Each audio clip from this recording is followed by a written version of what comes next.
श्रीगोपाल सहस्रनाम स्तोत्रम् विनियोगः। ॐ अस्य श्रीगोपाल सहस्रनाम स्तोत्रमन्त्रस्य श्रीनारद ऋषिः अनुष्टुप् छन्दः। श्रीगोपालो देवता कामो बीजं मायाशक्तिः चन्द्रकीलकं श्रीकृष्णचन्द्रभक्तिरूपफलप्राप्तये श्रीगोपाल सहस्रनाम जपे विनियोगः। ध्यानम् कस्तूरितिलकं ललाटपटले वक्षस्थले कौस्तुभम् नासाग्रे वरमौक्तिकं करतले वेणुकरे कङ्कणम् सर्वाङ्गे हरिचन्दनं सुललितं कण्ठे च मुक्तावली गोपस्त्री परिवेष्टितो विजयते गोपालचूडामणि फुल्लिन्दीवरकान्तिमिन्दुवदनं वरहावन्तसप्रियं श्रीवत्साङ्कमुदारकौस्तुभधरं पीताम्बरं सुन्दरं गोपीनां नयनोत्पलार्चित तनुं गोपसङ्घावृतं गोविन्दं कलवेणुवादनपरं दिव्याङ्गभूषं भजे। अथ स्तोत्रम्। ॐ क्लीं देवः कामदेवः कामबीजशिरोमणि श्रीगोपालो महीपाल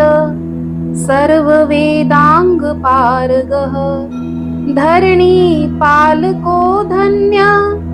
पुण्डरीकसनातन गोपतिर्भूपतिशास्ता प्रहर्ता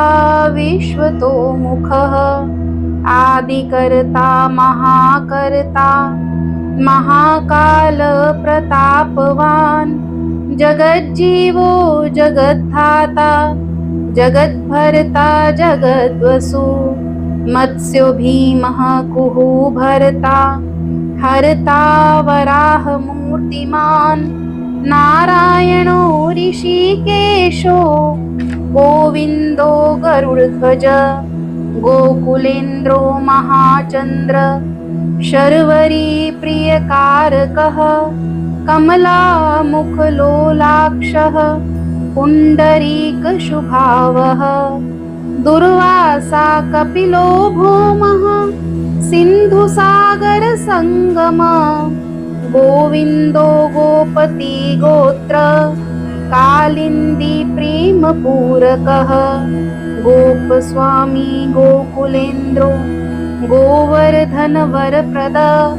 नन्दादि गोकुलत्राता दाता दारिद्र्यभञ्जन सर्वमङ्गलदाता च सर्वकामप्रदायक आदिकर्ता महीभर्ता सर्वसागरसिन्धुज गजगामी गजोधारी कामी कामकलानिधि कलङ्करहितश्चन्द्रो बिम्बास्यो बिम्बस्तमः मालाकारः कृपाकार कोकिलास्वरभूषण रामो नीलाम्बरो देवो हलिदुर्मदमर्दन सहस्राक्षपुरीभेता महामारी विनाशन शिवः शिवतमो भेता बलाराती प्रभपूजक कुमारी वरदायी च वरेण्यो मीनकेतन नारायणो नरो धीरो राधापतिरुदारधी श्रीपति श्रीनिधि श्रीमान मापति प्रतिराजहा वृन्दापति कुलग्रामी धामी ब्रह्म सनातन रेवती रमणो रामश्चञ्चलश्चारुलोचनः रामायण शरीरो अयं रामी राम श्रियपति श्रीकृष्णं शरणं मम श्रीकृष्णं शरणं मम श्रीकृष्णं शरणं मम श्रीकृष्णं शरणं मम शर्वरः शर्वरी शर्व सर्वत्र शुभदायक राधा राधयितो राधी राधा चित्तप्रमोदक राधारति सुखोपेतो राधा मोहन तत्पर राधा वशीकरो राधा राधा हृद्याम्भोज षट्पद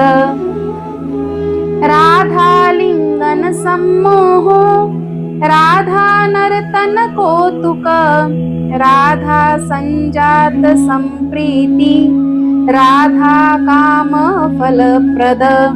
वृंदापति कोशनिधि कोक शोक विनाशकः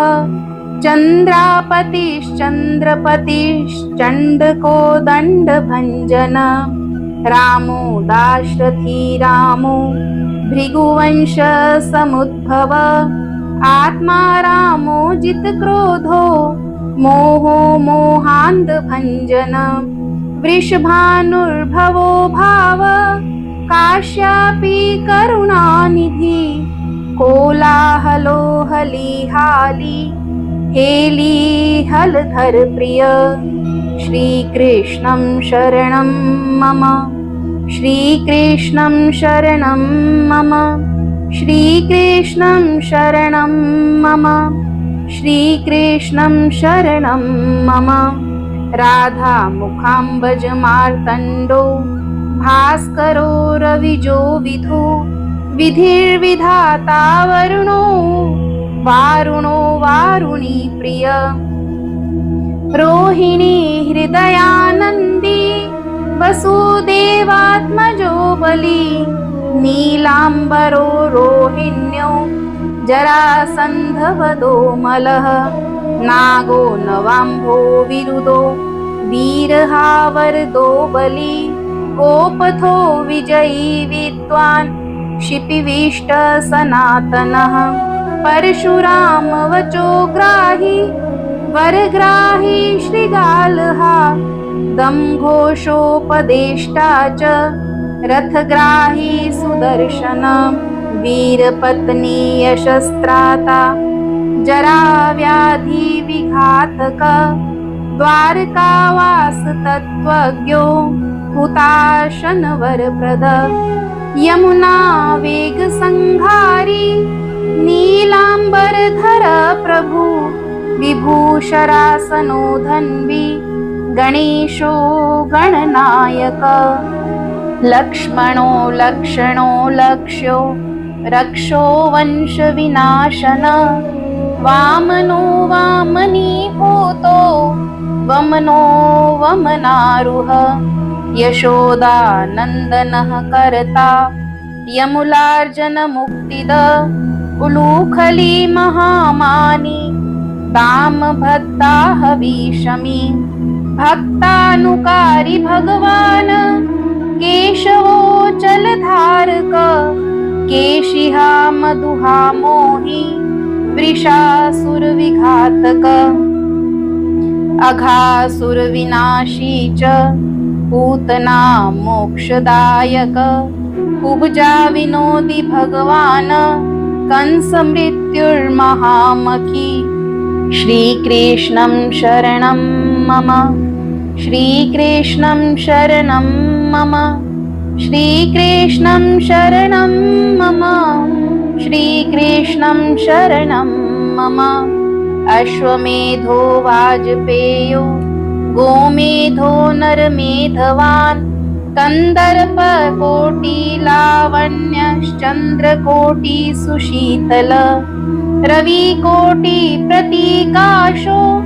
वायुकोटि महाबल ब्रह्मा ब्रह्माण्डकर्ता च कमलावाञ्छितप्रद कमलाक्षश्च कमलामुखलोलुप कमलाव्रतधारी च कमलाभपुरन्दर सौभाग्याधिकचितो अयं महामायी महोत्कट तारकारी सुरत्राता मारीच शोभकारकः विश्वामित्रप्रियो दान्तो रामो राजीवलोचन लङ्काधिपकुलध्वंसी विभीषणवरप्रद सीतानन्दकरो रामो वीरो वारिधिबन्धन खरदूषणसंहारी च साकेतपुरवासन चन्द्रावलीपतिकूल केशी कंसवधो अमर माधवो मधुहा माधवी को माधवो मधु मुञ्जाटवी गहामानो धेनुर्कारिधरात्मज वंशीवटविहारी च गोवर्धनवनाश्रय तथा तालवनो देशी भाण्डीरवनशङ्खः त्रीणावर्तकथाकारी वृषभानो सुतापति राधा प्राणसमो राधा वदनाम्बज मधुव्रत गोपीरञ्जन दैवज्ञो लीला कमल पूजित श्रीकृष्णं शरणं मम श्रीकृष्णं शरणं मम श्रीकृष्णं शरणं मम श्रीकृष्णं शरणं मम क्रीडाकमलसन्दोहो गोपिका प्रीतिरञ्जन रञ्जको रञ्जनो रङ्गो रङ्गीरङ्गमहीरुह कामः कामारिभक्तो अयं पुराणपुरुषः कवि नारदो देवलो भीमो बालो बालमुखाम्बुज अम्बुजो ब्रह्मसाक्षी च योगी दत्तवरो मुनि ऋषभः पर्वतो ग्रामो नदी पवनवल्लभ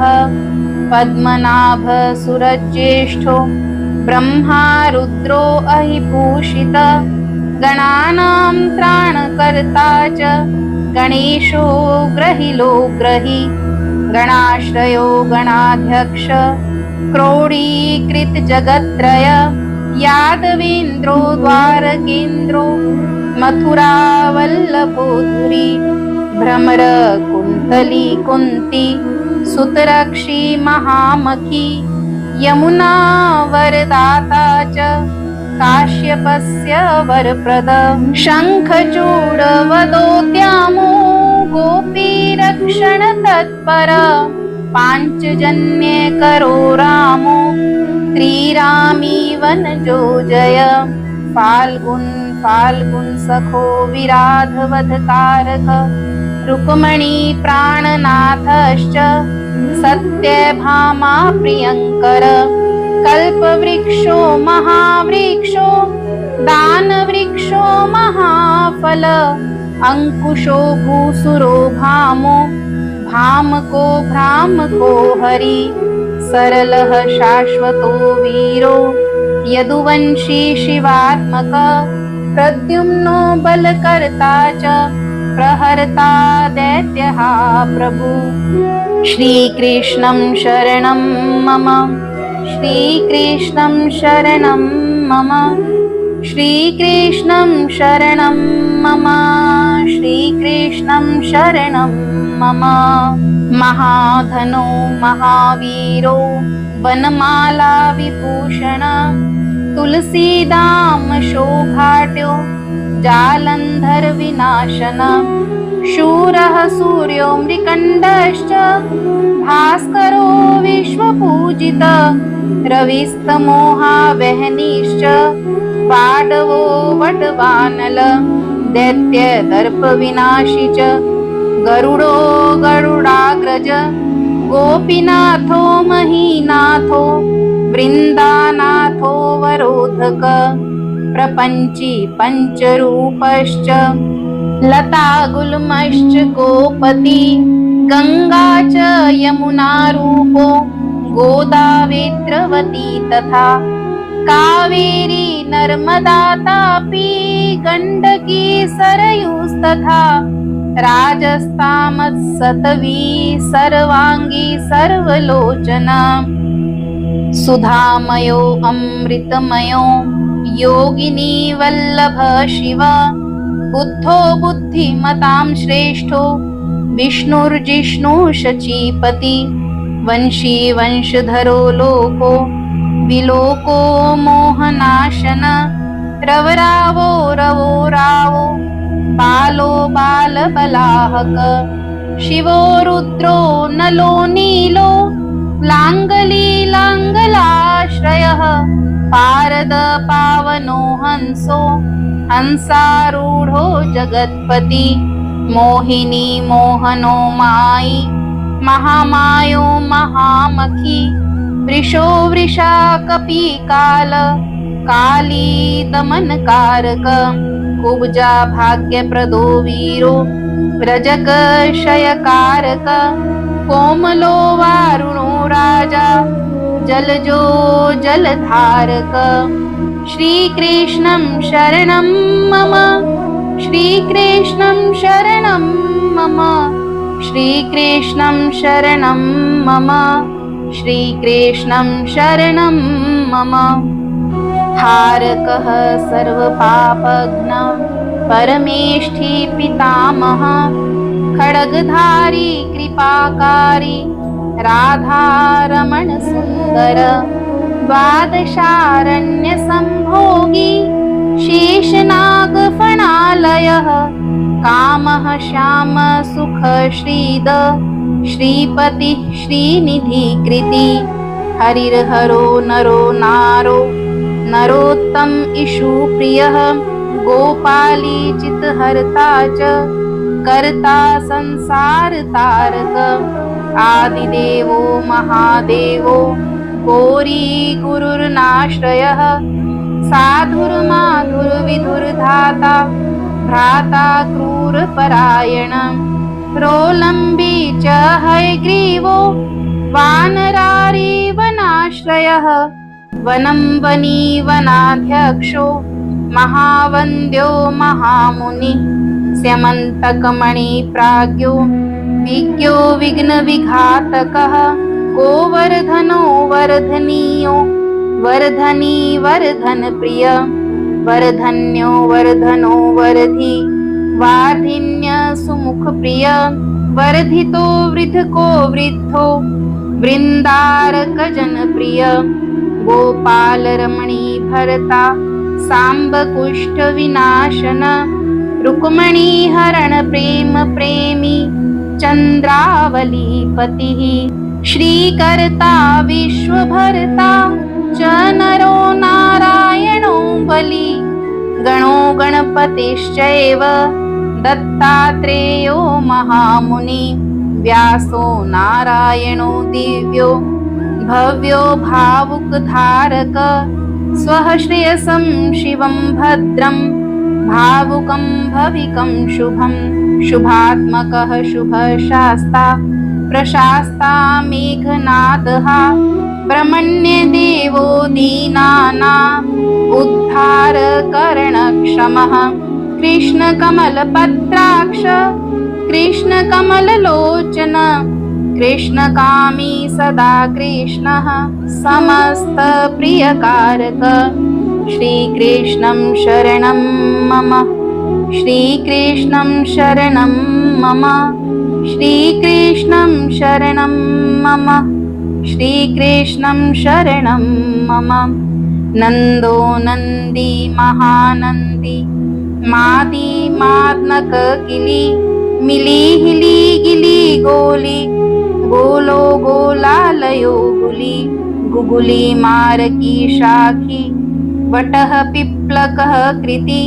मलेच्छहा कालहर्ता च यशोदा यश एव च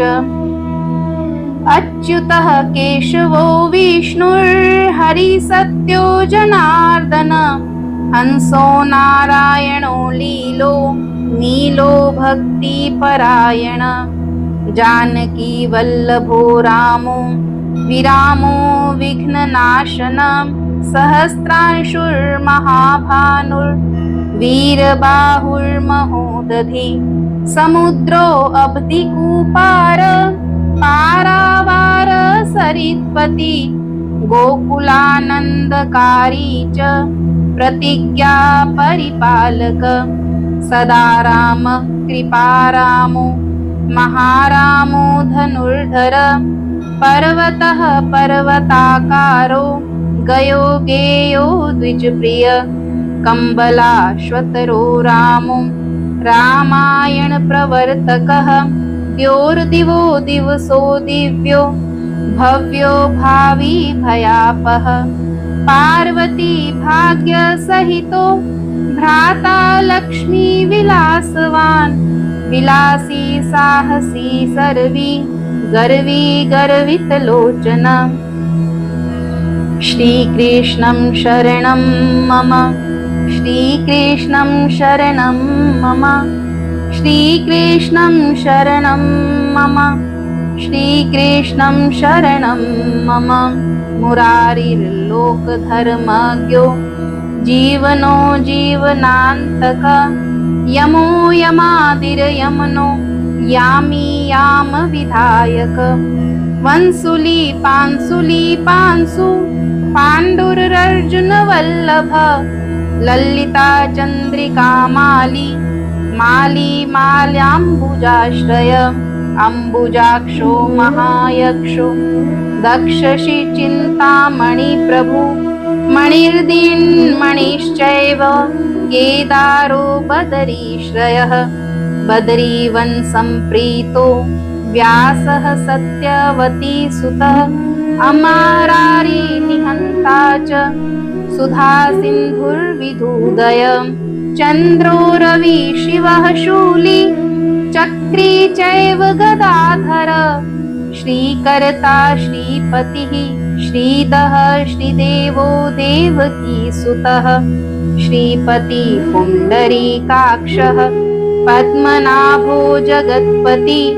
वासुदेवो अप्रमेयात्मा केशवो गरुडध्वज नारायण परं धाम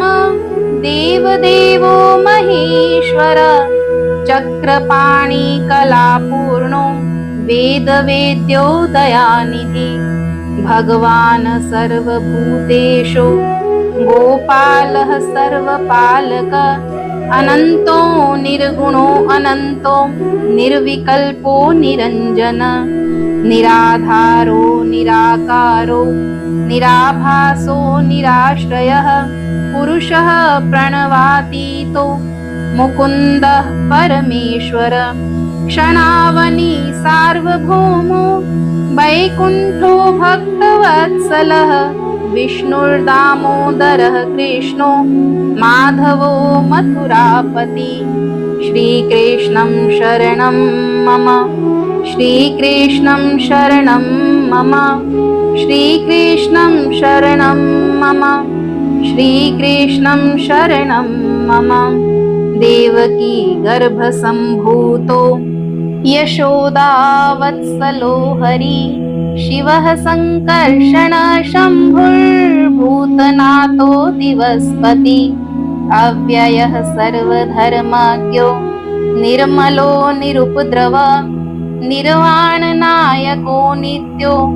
नीलजीमूतसन्निभ कलाक्ष्यश्च सर्वज्ञ कमलारूप तत्पर ऋषिकेश पीतवासो वसुदेव प्रियात्मज नन्दगोपकुमारार्यो नवनीताशनः प्रभु पुराणपुरुषः श्रेष्ठः शङ्खपाणि सुविक्रमः अनिरुद्धश्च चक्ररथ शाङ्गपाणिश्चतुर्भुज गदाधर सुरातिरघ्नो गोविन्दो नन्दकायुध वृन्दावनचरः शौरिर्वेणुवाद्यविशारद तृणावृतान्तको भीमो साहसो बहुविक्रम शकटासुरसंहारी बकासुरविनाशन धेनुकासुरसंघात पूतनारी नृकेसरी पितामहो गुरुसाक्षी प्रत्यगात्मा सदाशिवः अप्रमेय प्रभु प्राज्ञो प्रत्कर्य स्वप्नवर्धनं धन्यो मान्यो भवो भाव धीरः शान्तो जगद्गुरु अन्तर्यामीश्वरो दिव्यो देवज्ञो देवता गुरु क्षीराब्धिशयनो धाता लक्ष्मीमा लक्ष्मणाग्रज धात्रीपतिर्मेयात्मा चन्द्रशेखर पूजित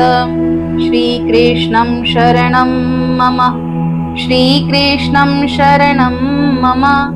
श्रीकृष्णं शरणं मम श्रीकृष्णं शरणं मम लोकसाक्षी जगच्चक्षु पुण्यचारित्रकीर्तन कोटिमन्मथ सौन्दर्यो जगन्मोहन विग्रह मन्दस्मिततमो गोपो गोपिका परिवेष्टित फुल्लारविन्दनयन चाणु रान्ध्र निषूदन इन्द्रिवरदलश्यामो बर्हि बर्हावन्तसक मुरलीनिन्दालादो दिव्यमालाम्बराश्रय सुकुपोलयुगसुभ्रो युगलः सुललाटक कम्बुग्रीवो विशालाक्षो लक्ष्मीवान् शुभलक्षण पीनवक्षाश्चतुर्बाहुश्चतुर्मूर्तिस्त्रिविक्रमः कलङ्करहित शुद्धो दुष्टशत्रुनिबहरण किरीटकुण्डलधर कट्काङ्गदमण्डित मुद्रिकाभरणोपेतः कटिसूत्रविराजित मञ्जीररञ्जितपद सर्वाभरणभूषित विन्यस्तपादयुगलो दिव्यमङ्गलविग्रह गोपिका नयनानन्दः पूर्णचन्द्रनिभानन समस्त जगदानन्द सुन्दरो लोकनन्दन यमुना तीरसञ्चारी राधामन्मथ वैभव गोपनारी प्रियोदान्तो गोपी वस्त्रापहारक शृङ्गारमूर्ति श्रीधामा तारको मूलकारणं सृष्टिसरक्षणोपाय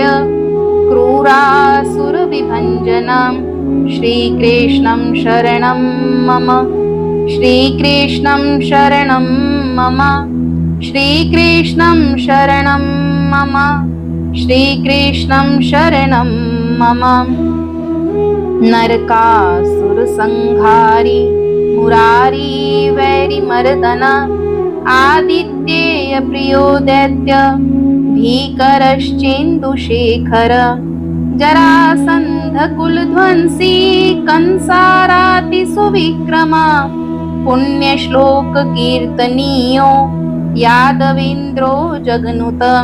रुक्मणी रमणः सत्य सत्यभामा जाम्बती प्रिय मित्रविन्दानाग्नजीति लक्ष्मणा समुपासित सुधाकर कुले जातो अनंत प्रबल विक्रम सर्वसौभाग्य संपन्नो द्वारकायामुपस्थित भद्रा सूर्यसुतानाथो लीलामानुष विग्रह सहस्रषोडशस्त्रीशो भोगमोक्षेकदायक वेदांत वेद्य संवेद्यो वैद्यो ब्रह्मांड नायक गोवर्धनधरो नाथ सर्वजीव दयापर मूर्तिमान सर्वभूतात्मा आर्तत्राणपरायण सर्वज्ञ सर्वसुलभ सर्वशास्त्र विशारद षड्गुणैश्वर्य संपन्न पूर्णकामो धुरंधर महानुभाव कैवल्य दायको लोकनायक आदि मध्यांतरहितः शुद्ध सात्विक विग्रह अस्मान् समस्तात्मा शरणागत वत्सलः उत्पत्ति स्थिति संहार कारणं सर्वकारणं गंभीरः सर्वभावज्ञ सच्चिदानंद विग्रह विश्वक्सेन सत्यसंध सत्यवान सत्यविक्रमः सत्यव्रत सत्यसंज्ञ सर्वधर्मपरायण श्रीकृष्णं शरणं मम श्रीकृष्णं शरणं मम श्रीकृष्णं शरणं मम श्रीकृष्णं शरणं मम आपनार्ति प्रशमनो द्रौपदी मानरक्षकः कंदर्प जनक प्राज्ञो जननाटक वैभव भक्तिवश्यो गुणातीत सर्वैश्वर्य प्रदायक तमघोष सुतद्वेषी बाणबाहु विखंडन भीष्म भक्ति प्रदो दिव्य कौरवानवयनाशन कौन्तेय प्रिय बंधुश्च पार्थस्य नंदन सारथी नारसिंहो महावीर स्तंभजातो महाबल प्रह्लाद वरद सत्यो देवपूज्यो भयंकर उपेन्द्र इंदरावर्जो वामनो बलिबंधन गजेन्द्र वरद स्वामी सर्वदेव नमस्कृत शेष पर्यंक शयनो वैनतेय रथो जयी अव्याहत बलेश्वर्य संपन्नः पूर्णमानस योगेश्वर हरेश्वर साक्षी क्षेत्रज्ञो ज्ञानदायक योगी हृत पंकजावासो योग माया समन्वित नाद बिंदु कलातीत चतुर्वर्ग फलप्रद सुषुम्ना मार्ग संचारी देहस्यांतर संस्थित देहेन्द्रिय यमन प्राण साक्षी चेतः प्रसादक सूक्ष्म सर्वगतो देहि ज्ञान दर्पण गोचर श्रीकृष्ण शरणं मम श्रीकृष्ण शरणं मम श्रीकृष्ण शरणं मम श्रीकृष्ण शरणं मम तत्त्वत्रयात्मको व्यक्त कुण्डली समुपाश्रित ब्रह्मण्य सर्वधर्मज्ञ शान्तो दान्तो गत्क्लमः श्रीनिवास सदानन्दो विश्वमूर्तिर्महाप्रभु सहस्रशीर्षा पुरुष सहस्राक्ष सहस्रपात समस्त भुवनाधार समस्त प्राणरक्षकः समस्त सर्वभावज्ञो गोपिका प्राणवल्लभ नित्योत्सवो नित्यसौख्यो नित्य श्री नित्यमंगल व्यूहार्चितो जगन्नाथ श्री वैकुंठपुराधिप पूर्णानंद घनीभूतो गोपवेशधरो हरि कलाप कुसुम श्याम कोमल शांत विग्रह गोपांगनावृतो अनंतो वृंदावन समाश्रयः वेणुवादरतः श्रेष्ठो देवानां हितकारक बालक्रीडा समासक्तो नवनीतस्य तस्करः गोपालकामिनीजार चोरजार शिखामणि परम ज्योति पराकाश परावास परिस्फुट अष्टादक्षरो मंत्रो व्यापको लोकपावन। श्रीकृष्णं शरणं मम, श्रीकृष्णं शरणं मम, श्रीकृष्णं शरणं मम, श्रीकृष्णं शरणं मम। सप्तकोटि महामन्त्र शेखरो देवशेखर, विज्ञान ज्ञान संधान तेजो राशिर्जगत्पति। भक्तलोक प्रसन्नात्मा भक्तमन्दार विग्रह, भक्तदारिद्र्य दमनो भक्तानां प्रीतिदायक। भक्ताधीनमना पूज्यो भक्तलोक शिवङ्कर, भक्ताभीष्टप्रद सर्व